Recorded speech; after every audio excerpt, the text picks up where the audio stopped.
আমি পঙ্ক দেখেছি, ট্রেনে বাসে ভিড়ে অচেনা হাত আমাকে স্পর্শ করে, যেন আমার শরীর আমার নয়, পুরুষের বিচরণ ক্ষেত্র শুধু।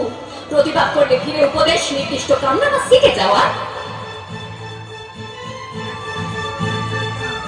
শূন্য থেকে শূন্যের ভিতর আর আমি হেঁটে যাই, আর জনে জনে জিজ্ঞেস করি,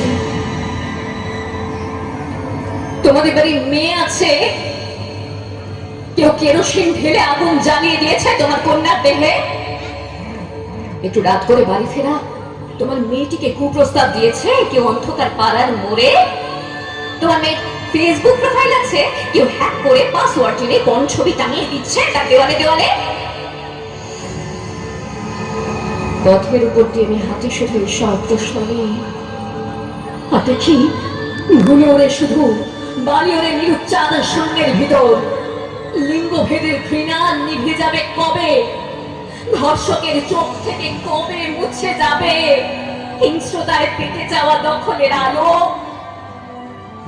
পৃথিবী জানে না এর উত্তর আজও।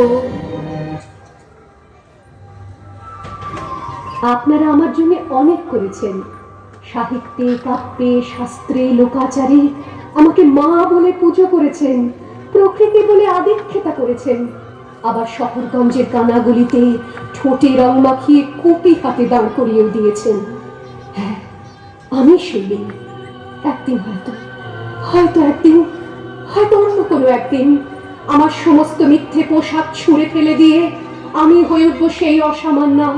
খোলা চুল, মেঘের মতো থাকবে আমার খোলা পিঠ, দু চোখে জ্বলবে ভীষণ আগুন, কপাল ঠিকরে বেরোবে ভয়ঙ্কর তেজরশ্মি, হাতে ঝলসে উঠবে সেই খড়গ, দু পায়ের নুপুরে বেজে উঠবে রণদুন্দুভি, নৃশংস অট্টহাসিতে ভরে উঠবে আকাশ।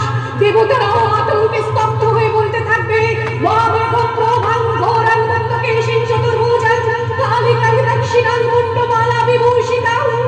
বিভৎস দাবানলের মতো আমি এগোতে থাকবো, আর আমার এগিয়ে যাওয়ার পথের দুপাশে মুন্ডহীন অসংখ্য দেহ ছটফট করতে থাকবে। সভ্যতার দেহ, প্রগতির দেহ, উন্নতির দেহ, সমাজের দেহ।